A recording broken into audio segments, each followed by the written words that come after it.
राही ने लगाया गौतम को एक जोरदार थप्पड़। गौतम राही से बदतमीजी कर रहा होता है तो राही गुस्से में आकर गौतम को थप्पड़ लगा देती है। हेलो दोस्तों, टेली अनुपमा सीरियल के लिए हमारे चैनल को सब्सक्राइब करें। आज के एपिसोड की स्टार्टिंग में हम देखते हैं अनुपमा माही को बोल रही होती है, माही थोड़ा संभल कर चलो। माही बोल रही होती है, वो कारपेट में मेरा पैर अटक गया था। इधर राही बोलती है, मम्मी आपने मेरी मेहंदी तो बचा ली लेकिन आपकी तो मेहंदी पूरी ख़राब हो गई है। अनुपमा बोल रही होती है, कोई बात नहीं, तेरी मेहंदी का बचना ज़रूरी है। अनुपमा बोलती है, तू मेरे अनुज की अमानत है। अगर अनुज यहाँ पर होते तो वो तेरी शादी बहुत धूमधाम से करते, कोई कमी नहीं होने देते। लेकिन मैं भी कोशिश करूँगी कि मैं तुम्हारी शादी को धूमधाम से करूँ, कोई भी गड़बड़ ना होने दूँ। ख्याति देखती है कि राही के लहंगे पर तो मेहंदी लग गई है। ख्याति राही को बोल रही होती है, राही तुम्हारे लहंगे पर मेहंदी लगी हुई है। राही बोल रही होती है, मैं अभी जाकर इसे साफ करती हूँ। राही मेहंदी को साफ करने के लिए जा रही होती है, तभी वो गौतम से टकरा जाती है। तो गौतम राही को गिरने से बचा लेता है। राही जल्दी से गौतम से दूर हो जाती है। गौतम बोल रहा होता है, अरे मैंने तो आपकी मेहंदी को बचाया है, आपकी मेहंदी खराब हो जाती। वैसे आपकी ड्रेस खराब हो गई है, चलो मैं इसे साफ करवा देता हूँ। राही पीछे पीछे खिसक रही होती है। गौतम बोल रहा होता है, चलो मैं इसे साफ करवा देता हूँ। आप इस घर की बहू बनने जा रही है तो जमाई का ख्याल करना तो बनता ही है ना। तभी राही गौतम को एक थप्पड़ लगाती है। राही बोलती है, मैंने उल्टे हाथ से मारा है क्योंकि सीधे हाथ पर प्रेम का नाम लिखा हुआ था। अगर सीधे हाथ पर मारती ना तो तुम्हारे कानों में सालों साल तक थप्पड़ की गूंज रहती। गौतम बोल रहा होता है, तुमने मुझे थप्पड़ कैसे मारा। राही बोल रही होती है, फिर से मार कर बताऊँ क्या। हम अनुपमा को देखते हैं। अनुपमा सोच रही होती है, राही कहाँ पर चली गई है, वो अभी तक क्यों नहीं आई। प्रार्थना देखती है कि अनुपमा बहुत परेशान है तो प्रार्थना अनुपमा के पास जाती है। अनुपमा बताती है कि राही अभी तक नहीं आई। प्रार्थना बोल रही होती है, आप फिक्र मत करो, आप अंदर जाकर बैठो, मैं अभी राही को लेकर आती हूँ। इधर हम देखते हैं गौतम बोल रहा होता है, तुम इस घर की होने वाली बहू हो और मैं इस घर का दामाद हूँ। दामाद का दर्जा बहू से बहुत ऊपर होता है। राही बोलती है, अगर दर्जा ऊंचा है तो हरकतें भी ऊंची ही कर लेते, तो कान पर सितार नहीं बजता। गौतम बोलता है, मैं तुम्हें और तुम्हारी माँ को। राई बोल रही होती है, मेरी माँ का नाम मत लेना वरना लगाऊंगी दो और गिनूंगी एक। मुझे तेरी नीयत पर शक तो पहले ही हो गया था, लेकिन आज मैं प्रेम मम्मी सब लोगों को बता दूंगी कि तूने क्या हरकत की है। राही जाने वाली होती है, तभी गौतम राही का रास्ता रोककर खड़ा हो जाता है। गौतम हंसने लग जाता है और बोल रहा होता है, तुम्हें जो करना है कर लो, कोई भी तुम्हारी बात पर भरोसा नहीं करेगा क्योंकि मैं इस घर का जमाई हूँ और मैंने इस घर में बेटों से भी ज़्यादा इज्जत और प्यार कमाया है। हमारे देश के अंदर लोग खानदान को देखते हैं, बाप का नाम देखते हैं। तेरे तो बाप का भी नहीं पता है कौन है तेरा बाप। राई बोल रही होती है, तुम्हें फिर से थापड़ खाने का मन कर रहा है क्या। तभी हम देखते हैं वहाँ पर प्रार्थना आ जाती है। प्रार्थना बोल रही होती है, राही क्या हुआ, तुम लोग ऐसे क्यों झगड़ रहे हो। राई बोल रही होती है, मैं तुम्हें बताती हूँ, तुम्हें एक नंबर का घटिया छिचोरा और सड़क छाप पति मिला है जिसकी मुझ पर गंदी नज़र है। प्रार्थना कुछ नहीं बोलती। राई बोल रही होती है, आपको देखकर ऐसा लगता है आपको पहले से सब कुछ पता था। गौतम बोलता है, हाँ ये सब कुछ जानती है लेकिन ये कुछ बोल नहीं सकती। राई बोल रही होती है, गलती तुमने बहुत बड़ी की है गौतम, अभी मैं बाहर जाऊंगी और सब लोगों को सच्चाई बता दूंगी। तभी प्रार्थना राही के पैर पकड़ लेती है और बोल रही होती है, राही प्लीज़ तुम ऐसा कुछ भी मत करना। हमारी फैमिलीज़ के बीच पहले से ही बहुत सारे इशू है। प्रेम कितनी मुश्किलों से घर आने के लिए माना है, प्लीज़ आप ऐसा कुछ मत करना कि प्रेम फिर से दूर चला जाए। राई बोल रही होती है, ये बात आपको मेरे पैर पकड़कर नहीं बोलनी चाहिए, ये बात आपको इस घटिया आदमी की कॉलर पकड़कर बोलनी चाहिए। प्रार्थना बोल रही होती है, अगर तुमने बाहर जाकर किसी को कुछ भी बोला ना तो तुम्हें पता है ना सब लोग आज कितने खुश हैं, रिश्ते टूट जाएंगे, परिवार बिखर जाएगा। राही बोल रही होती है, रिश्ते टूटते हैं तो टूट जाए। राही बोलती है, ऐसी फैमिली से रिश्ता कल टूटने की बजाय आज टूट जाए तो भी अच्छा ही है। अगर ये फैमिली पूरा सच जानने के बाद भी अपने जमाई को एक्सेप्ट करती है, इसका मतलब इस फैमिली के अंदर ही कोई मेजर प्रॉब्लम है। प्रार्थना फिर भी बोल रही होती है, राही प्लीज़ तुम ऐसा कुछ भी मत करना। राही बोलती है, इसने मुझे आज छूने की कोशिश की है। तो प्रार्थना बोलती है, कुछ हुआ तो नहीं ना। राही बोलती है, अगर आपको चुप रहना है तो आप चुप रहिए, लेकिन मेरी मम्मी ने मुझे चुप रहना नहीं सिखाया है, गलत के सामने बोलना सिखाया है। इधर हम अनुपमा को देखते हैं। अनुपमा प्रेम के पास जाती है और प्रेम को बोल रही होती है, प्रेम राही कहाँ पर है, वो कितनी देर हो गई अभी तक नहीं आई। प्रेम बोल रहा होता है, अभी मैं राही को ढूंढने के लिए जाता हूँ। इसके बाद प्रेम वहाँ से चला जाता है। प्रार्थना बोलती है, राही समझने की कोशिश करो। तो राही बोल रही होती है, आप समझने की कोशिश कीजिए, आपका डर देखकर लगता है कि ये इंसान आपको कितना डरा कर रखता है। कोई भी औरत अपने पति का टॉर्चर सहकर महान कभी नहीं बनती। आप मुझे चुप रहने के लिए मत बोलिए, आप खुद बोलना सीखिए। तभी गौतम बोल रहा होता है, प्रार्थना ये लड़की झूठ बोल रही है, ये तो खुद मुझ पर लाइन मार रही थी। पहले इसने प्रेम को फंसाया, अब इस घर के दामाद के पीछे पड़ी हुई है। राही को गुस्सा आता है, राही फिर से गौतम को थप्पड़ लगाने वाली होती है।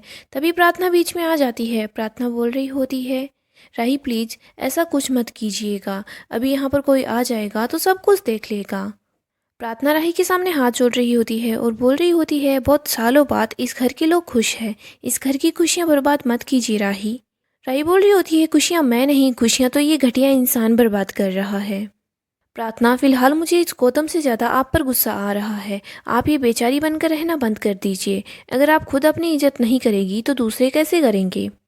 गौतम प्रार्थना को बोल रहा होता है, प्रार्थना इसे समझाओ, इतने बड़े घर की बहू बनने के लिए जा रही है, अगर ये तमाशा करेगी तो रिश्ता बिगड़ जाएगा। गौतम वहाँ से जा रहा होता है और अपने चेहरे पर से मेहंदी हटा रहा होता है। तभी प्रेम देख लेता है कि गौतम के चेहरे पर तो मेहंदी लगी हुई है।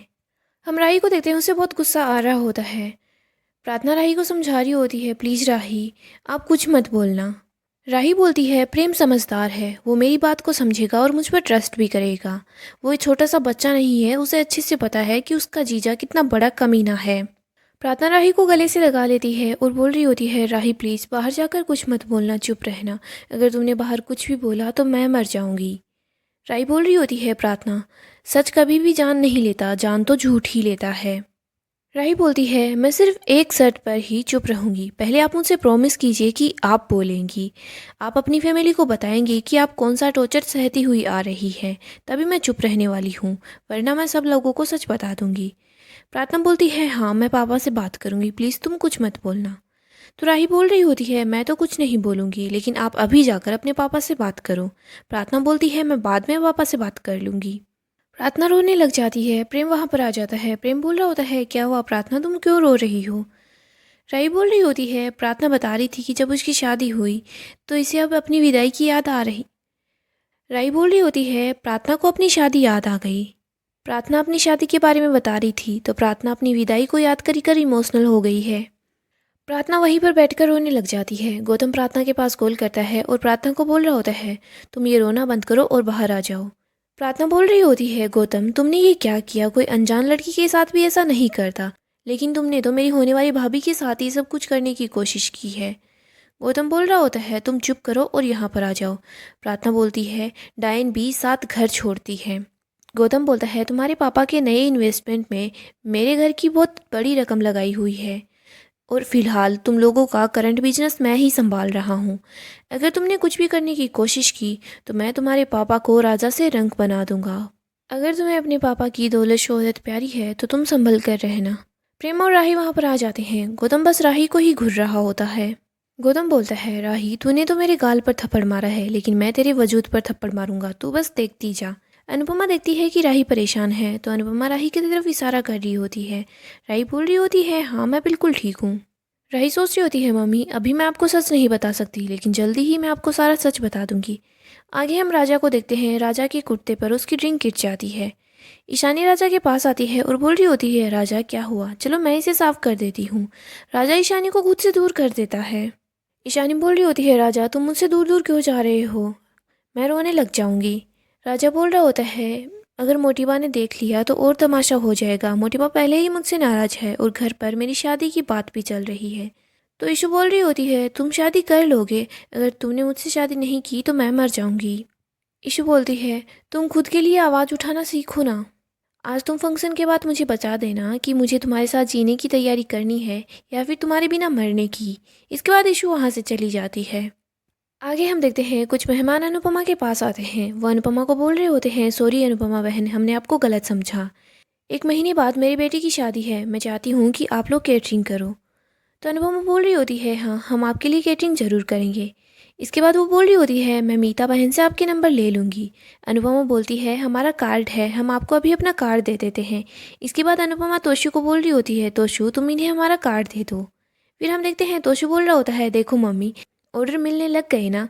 अनुपमा बोल रही होती है, हाँ हमें ऑर्डर मांगने की ज़रूरत नहीं पड़ी, हमारे पास ऑर्डर अपने आप चल कर आया है। अनुपमा राही के पास आ जाती है। राही बोल रही होती है, मम्मी मेरी मेहंदी का रंग गहरा होगा ना। अनुपमा बोल रही होती है, हाँ तेरी मेहंदी का रंग बहुत गहरा होगा। अनुपमा बोलती है, देख आज मेहंदी हो गई, फिर हल्दी, फिर शादी, फिर विदाई भी हो जाएगी। अनुपमा इमोशनल हो जाती है। अनुपमा बोल रही होती है, चल हम दोनों सेल्फी लेते हैं। इसके बाद अनुपमा और राही सेल्फी ले रहे होते हैं तो प्रेम वहाँ पर आ जाता है। प्रेम बोलता है, मेरे बिना सेल्फी ली जा रही है। इसके बाद प्रेम, अनुपमा और राही तीनों एक साथ सेल्फी लेते हैं। प्रेम के पास किसी का कॉल आता है तो प्रेम बहुत ज़्यादा हैरान हो जाता है। प्रेम गुस्से में पराग के पास जाता है। पराग बोल रहा होता है, क्या हुआ। प्रेम बोलता है, हुआ नहीं, कुछ अच्छा होते होते रुक गया, वो भी सिर्फ आपकी वजह से। जो इन्वेस्टर्स अन्नू की रसोई में इन्वेस्ट करना चाहते थे, उन्होंने आपकी वजह से इन्वेस्ट करने से मना कर दिया। इन्वेस्टर्स हमें फ़ंड देना चाहते थे, लेकिन वो फ़ंड बीच में ही रुक गया। हमारे प्रोजेक्ट में कोई भी कमी नहीं थी, बस प्रॉब्लम ये थी कि वो प्रोजेक्ट अन्नू की रसोई के लिए था। मिस्टर कोठारी, आपने तो बहुत अच्छी रिश्तेदारी निभाई है, आपने ऐसा क्यों किया। कोई बिजनेस में आपसे आगे बढ़ जाए ये बात आपसे बर्दाश्त नहीं हो रही, या फिर कोई अपने ख़ानदान से अलग होकर खुद के दम पर कुछ कर ले ये बात आपसे बर्दाश्त नहीं हो रही। आगे चलकर अन्नू की रसोई ऊंचाइयों पर होती और आपका बेटा सही होता, यही बात तो आपको बर्दाश्त नहीं हो पाई। पराग कुछ नहीं बोलता, पराग चुप रहता है। तो प्रेम बोल रहा होता है, आप चुप हैं मतलब आप में थोड़ी बहुत शर्म तो बाकी है।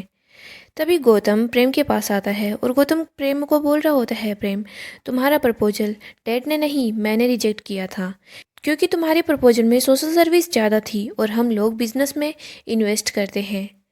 प्रेम गौतम को बोलने ही वाला होता है, तभी अनुपमा प्रेम को चुप करा देती है। अनुपमा प्रेम को समझाती है और बोल रही होती है, कोशिश हमारी थी और फैसला उन लोगों का था, उन्होंने रिजेक्ट कर दिया तो कोई बात नहीं, और पैसे उन लोगों के हैं, उन्हें फैसला करना हो कि वो इसे कहाँ इन्वेस्ट करना चाहते हैं। अनुपमा बोलती है, हम फिर से कोशिश करेंगे, हमें कोई ना कोई इन्वेस्टर मिल ही जाएगा। राही भी बोल रही होती है, हाँ प्रेम मम्मी सही बोल रही है, और वैसे भी ये फैसला गौतम ने किया है, इसमें अंकल की कोई गलती नहीं है। प्रेम बोल रहा होता है, गौतम तो प्यादा है और प्यादे कभी अपनी चाल खुद नहीं चलते, ये तो बस एक मोहरा होते हैं। गौतम बोल रहा होता है, प्रेम तो प्रेम बोलता है, मैं आपसे बात नहीं कर रहा तो आप चुप रहिए। तभी पराग बोलता है, बस बहुत हो गया, मैं जमाई जी के साथ बदतमीजी बर्दाश्त नहीं करने वाला। इन्होंने घर और बिजनेस को उस समय संभाला था जब इस घर का बेटा घर छोड़कर भाग गया था। तू घर का बेटा होकर भी बेटा नहीं बन पाया, ये जमाई होकर घर के बेटे बन गए। मेरा असली बेटा तू नहीं है, जमाई जी है। हम तो भीख भी बड़े कटोरे में डालते हैं, तो इतनी छोटी सी कंपनी में इन्वेस्ट क्यों ही करेंगे। ये बात हम देखते हैं किसी को भी अच्छी नहीं लगती। मोटिवा भी बहुत ज़्यादा हैरान हो जाती है। इधर प्रेम को बहुत ज़्यादा गुस्सा आ जाता है। गाइस, अगर आपने हमारे चैनल को सब्सक्राइब नहीं किया है तो हमारे चैनल को सब्सक्राइब कर लें और वीडियो भी लाइक कर दें। आने वाली एपिसोड में काफ़ी बड़ा तमाशा होने वाला है। मेहंदी की फंक्शन में तो तमाशा हो ही गया, हम देखेंगे प्रेम और राही की बैचलर पार्टी चल रही होती है, वहाँ पर भी तमाशा होने वाला है। प्रेम की पार्टी के अंदर लड़कियाँ होती है, जो कि राही को बिल्कुल अच्छा नहीं लगता। राही प्रेम पर बहुत ज़्यादा गुस्सा करती है।